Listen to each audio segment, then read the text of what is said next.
அனைவருக்கும் வணக்கம். ஆலயவோம் சேனலுக்கு உங்களை அன்புடன் வரவேற்கிறோம். இன்றைய பதிவில் நாம் தரிசிக்க இருப்பது சென்னைக்கு அருகில் செங்கல்பட்டு மாவட்டம் திருக்கழுங்குன்றத்தில் அமைந்துள்ள அருள்மிகு அபிராமி சமேத ருத்ரகோடீஸ்வரர் திருக்கோயில். சென்னையிலிருந்து 70 கிலோமீட்டர் தொலைவில் அமைந்துள்ள இத்திருத்தலம் பல சிறப்புகளை உடையது. சுமார் 2600 ஆண்டுகளுக்கு முன்பு கட்டப்பட்டதாக கூறப்படும் இத்தலம் அப்பர் பாடிய தேவார வைப்பு தலமாகும். இந்தியா முழுவதும் உள்ள சிவன் கோயில்களில் ஒரு சில கோயில்களில் மட்டுமே ருத்ராபிஷேகம் செய்வது சிறப்பு என்று கூறப்படுகிறது. அவற்றில் ஒன்றான இத்திருத்தலத்தில் நடைபெறும் ருத்ராபிஷேகம் மிகவும் சக்தியானதாக கருதப்படுகிறது. உள்ளூர்வாசிகள் இதை ஈஸ்வரன் கோயில் அல்லது ருத்ரன் கோயில் என்று அழைக்கிறார்கள்.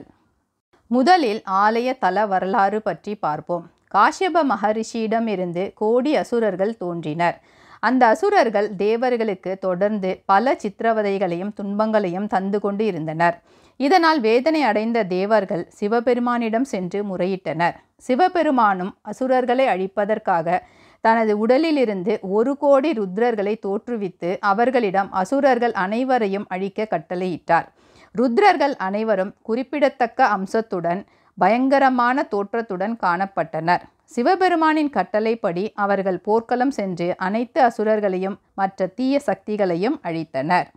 போர் முடிந்த பிறகு அசுரர்களை அழித்த பாவம் தங்களை வந்து சேரும் என்று ருத்ரர்கள் கவலை அடைந்தனர். அவர்கள் சிவபெருமானிடம் இதற்கான பாவ விமோசனத்தை அளிக்கும்படி வேண்டினர். சிவபெருமான் அவர்களிடம் பூலோகம் சென்று வேதகிரீஸ்வரரை வழிபட்டால் அவர்களின் பாவங்கள் நீங்கும் என்று கூறினார். 1 கோடி ருத்ரர்கள் வேதகிரீஸ்வரரை தரிசிக்க பூமிக்கு வந்தனர். ருத்ரர்கள் வேதகிரீஸ்வரர் கோயிலை நெருங்கியதும் சிவபெருமான் தன்னை 1 கோடி சிவலிங்கங்களாக மாற்றிக்கொண்டார். இதனால் மகிழ்ச்சியடைந்த ருத்ரர்கள் தனித்தனியாக ஆளுக்கு ஒரு சிவலிங்கத்தை தேர்ந்தெடுத்து சிவபெருமானை மனமாற வழிபடத் தொடங்கினர். அவர்களின் கடும் வழிபாட்டை கண்டு மகிழ்ந்த சிவபெருமான் தன்னை மாற்றிக்கொண்டு 1 கோடி சிவலிங்கங்களையும் உட்கொண்டு தனது இதயத்தில் இணைத்தபடி ருத்ரர்களுக்கு ஒரே சுயம்பு லிங்கமாக காட்சியளித்து அவர்களுக்கு பாவ விமோசனம் தந்து அருள் புரிந்தார். ருத்ரர்கள் கோடி எண்ணிக்கையில் இங்கு வழிபட்டதால் இந்த இடம் ருத்ரகோடி ஸ்தலம் என்று பெயர் பெற்றது. அதன் பிறகு சுயம்பு லிங்கத்திற்கு ருத்ரகோடீஸ்வரர் என்னும் திருநாமத்துடன் இங்கு ஒரு ஆலயம் நிறுவப்பட்டது. அம்பாள் ருத்ரகோடீஸ்வரி என்று பெயர் பெற்றாள். கோயிலுக்கு அருகில் அமைந்துள்ள ஏரி ருத்ரகோடி தீர்த்தம் என்று பெயர் பெற்றது. காசி, திருவாரூர், சிதம்பரம், திருவண்ணாமலை, காஞ்சி, காளஹஸ்தி மற்றும் மதுரை ஆகிய சிவத்தலங்களில் குடிகொண்டிருக்கும் சிவலிங்கங்கள் சிவபெருமானின் வெவ்வேறு உடல் பாகங்களை குறிக்கின்றன. இத்தலத்தில் உள்ள சுயம்புலிங்கம் சிவபெருமானின் இதயத்தை குறிப்பது மிக சிறப்பான ஒன்று. அடுத்து ஆலயத்தின் சிறப்பு மற்றும் விழாக்கள் பற்றி குருக்கள் கூறுவதை பார்ப்போம். அதன் பிறகு ஆலயத்தை தரிசிப்போம். அருள்மிகு அபிராமி அம்பிகா சமேத ருத்ரகோடீஸ்வரர் தேவஸ்தான கோவிலானது செங்கல்பட்டு மாவட்டம் திருக்கழுகுன்றம் வட்டத்திலிருந்து 1 கிலோமீட்டர் தொலைவில் சுமார் 1 கிலோமீட்டர் தொலைவில் இந்த திருத்தலமானது அமைந்துள்ளது. கோவிலினுடைய விசேஷங்கள் பார்த்தோம்னா சுவாமி ஸ்வயம்பு மூர்த்தி கோடி ருத்ரர்கள் பூஜை பண்ணப்பட்ட இடமாக இது கருதப்படுகிறது. இன்றைக்கும் இரவில் மணி ஓசை கேட்டு பூஜை நடக்கும் அளவிற்கு சுற்று வட்டாரத்தில் இருக்கிறவர்கள் கூறுகிறார்கள். அந்த அளவுக்கு சிறப்பு வாய்ந்தது. சுவாமி ஸ்வயம்பு மூர்த்தி, அம்பாள் பேர் அபிராமி. இந்த திருத்தலத்தை பற்றி சொல்லும் பொழுது ஒரு சமஸ்கிருத ஸ்லோகமானது ருத்ரகோட்டிகிரே ஸ்ருங்கம் தூரே திருஷ்ட்வா சிவாத்மகம் சம்சாரபங்க நிர்முக்த சிவசாயுத்யம் ஆப்னயாத் காமா குரோதா சபாலோபா அஜ்ஞானோ ஞானதோ பிபா ருத்ரகோட்யாம்யகராத்ரம் முஷித்வா ருத்ரதாம் புரஜேது. அதாவது இந்த ஸ்தலத்தினுடைய ருத்ரகோட்டி கிரேஸ்ருங்கம் கோபுரத்தினுடைய தரிசனத்தை பார்த்தாலே அவர்கள் காம குரோத மதம் ஆச்சரியத்திலிருந்து விடுபட்டு சம்சார வாழ்க்கையில் செய்யக்கூடிய பாவங்கள் துன்பங்கள் அனைத்திலும் விடுபட்டு அவர்களே ருத்ரராக ஆகிவிடுகிறார்கள். ருத்ரதாம் புரஜேது அப்படின்னு இந்த கோவிலினுடைய சிறப்பை பற்றி சொல்லப்பட்டிருக்கிறது. அடுத்தது இந்த விசேஷமான ஒன்று என்னென்னா நந்தி. எல்லா கோவில்களிலும் நந்தி கொஞ்சம் தலை சாய்ச்சா மாதிரி இருக்கும். இங்கே உக்ரமாக இருக்கிறது. காரணம் என்னென்னா கருடனுக்கும் நந்திக்கும் இடையே யார் பெரியவர்கள் என்று தீர்மானிக்கின்ற ஒரு நிலையில் கருடன் வந்து நந்தியை முந்தி போனதுனால நந்தி உக்ரமாகி தன்னுடைய காற்றால் கருடனை வெளியே இழுத்து வைத்ததாக ஐதீகம். அதனுடைய இதுவும் நந்தியும் இந்த கருடனுடைய சிலையும் இங்கே இருக்குது. அடுத்தது கருடன் வந்து நந்தி தன்னுடைய மனைவியோடு இருக்கின்ற ஒரு சிற்பமானது இங்கு காணப்படுகிறது. அடுத்தது இந்த கோவிலில் எல்லா விதமான விசேஷங்களும் நடைபெறுகிறது. சித்திரையில் தொடங்கி பங்குனியில் கும்பாபிஷேக நாள், ஆடி மாதம் ஆடி திருமஞ்சனம், ஆடி கிருத்திகை ஆணி திருமஞ்சனம், அடுத்தது வந்து ஆணி அனுஷத்தில் திருக்கல்யாண உற்சவம், அடுத்தது புரட்டாசியில் நவராத்திரி 10 நாட்கள் அம்பாளுக்கு விசேஷமாக, அடுத்தது கார்த்திகை 4 சோமவாரங்களிலும் முதல் சோமவாரம் வந்து ருத்ர பூஜை, ருத்ர ஜபம், ஹோமம் நடைபெற்று சுவாமிக்கு அபிஷேகம், நவகலச ஸ்தபனம். மற்ற 3 சோமவாரங்களிலும் 108 சங்கு அபிஷேகமானது இங்கு தொடர்ந்து நடைபெற்று வருகிறது. அடுத்தது தேய்பிறை அஷ்டமியில் இங்கு பைரவருக்கு விசேஷ பூஜைகளானது நடைபெறுகிறது. அதே மாதிரி கந்தசஷ்டி கவசம் 6 நாட்களும் சண்முகருக்கு விசேஷ அபிஷேகமும் சகசிரநாமமும் நடைபெறுகிறது. இது வந்து ஒரு வேளை தான் நடைபெறுகிறது. இந்த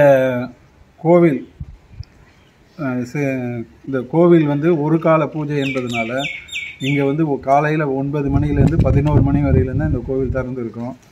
அதுக்கப்புறம் வந்ததுன்னா ஃபோன் நம்பர் இருக்குது, அதில் காண்டாக்ட் பண்ணிங்களான்னா விசேஷமாக தரிசனம் பண்ணணுன்னா அதற்கான ஏற்பாடுகள் செய்யப்படுவோம். அது 6-6:30 வரைக்குள்ளே வந்தால் தான், அதுக்கப்புறம் வந்து முடியாது.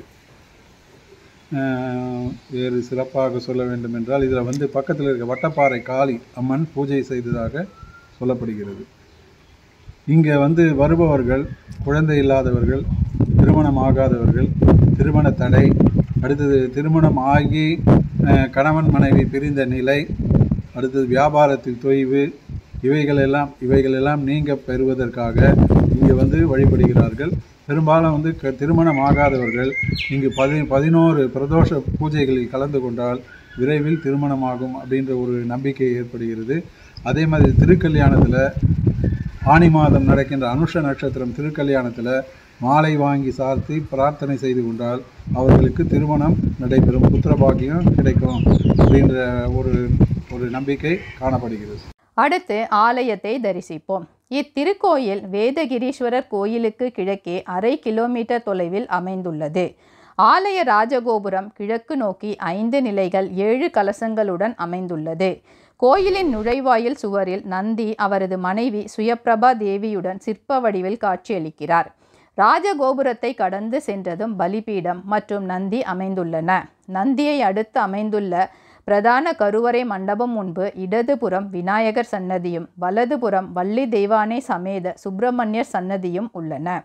அடுத்து பிரதான கருவறை மண்டபத்தை அடைகிறோம். கருவறை மண்டபம் மிக பிரம்மாண்டமாகவும் விசாலமானதாகவும் அமைந்துள்ளது. கருவறை மண்டபத்தில் தனி கருவறை சன்னதியில் மூலவர் ருத்ரகோடீஸ்வரர் பிரம்மாண்ட சுயம்புலிங்க உருவத்தில் கிழக்கு நோக்கியபடி பக்தர்களுக்கு தரிசனம் தருகிறார். இத்தலத்தின் உற்சவர் சோமஸ்கந்தர். கருவறை சன்னதியை சுற்றி பிள்ளையார், தட்சிணாமூர்த்தி, மகாவிஷ்ணு, பிரம்மா மற்றும் துர்க்கை அருள்பாலிக்கின்றனர். மேலும் விநாயகர், வள்ளி தெய்வானை சமேத சுப்பிரமணியர், சண்டிகேஸ்வரர், சிவலிங்கம், காலபைரவர் சன்னதிகள் உள்ளன. இங்குள்ள காலபைரவர் சன்னதியில் தனியே விளக்கு மேடை அமைந்துள்ளது. பக்தர்கள் இவருக்கு உரிய பரிகார பூஜைகள் செய்து பயன்பெறுகிறார்கள். அடுத்து கருவறை மண்டபத்தில் மூலவர் சன்னதிக்கு இடதுபுறம் உள்ள தனி சன்னதியில் அபிராமி அன்னை தெற்கு நோக்கி தரிசனம் தருகிறார். அவரின் சன்னதிக்கு முன்பு இருபுறமும் விநாயகர் மற்றும் முருகன் காட்சியளிக்கின்றனர். இவர்களைத் தவிர மண்டபத்தில் உற்சவர் சோமாஸ்கந்தர், பார்வதி, சிவகாமி சமேத நடராஜர் சிலைகளும் அமைந்துள்ளன. மேலும் சூரியன், சந்திரன் மற்றும் 4 சன்னதிகள் உள்ளன. இங்கு நவகிரக சன்னதி இல்லை. இத்தலத்திலிருந்து சிறிது தொலைவில் வட்டப்பாறை என்ற பகுதியில் காளி கோயில் உள்ளது. அங்குள்ள காளி அன்னை இக்கோயில் சுவற்றில் உள்ள ஜன்னல் துவாரங்கள் வழியே மூலவரை தரிசித்தபடி உள்ளதாக கூறப்படுகிறது. இக்கோயிலின் தலவிருட்சம் வில்வமரம். ஆலய தீர்த்தம் ருத்ர தீர்த்தம். ஆலய நடை திறப்பு நேரம் காலை 9 மணி முதல் 11 மணி வரை மட்டுமே. அதன் பிறகு பக்தர்கள் கோயிலை தரிசிக்க வேண்டுமென்றால் ஆலய குருக்களை தொடர்பு கொண்டு செல்லலாம். அலைபேசி எண் 9894127930. எப்படி செல்வது? இத்திருத்தலம் சென்னையிலிருந்து சுமார் 70 கிலோமீட்டர் தொலைவில் செங்கல்பட்டு மாவட்டம் திருக்கழுங்குன்றத்தில் உள்ளது. திருக்கழுங்குன்றத்தில் பிரசித்தி பெற்ற வேதகிரீஸ்வரர் கோயிலுக்கு கிழக்கே 1/2 கிலோமீட்டர் தொலைவில் அமைந்துள்ளது. சென்னை, மகாபலிபுரம் மற்றும் செங்கல்பட்டிலிருந்து திருக்கழுங்குன்றத்திற்கு பேருந்துகள் உள்ளன.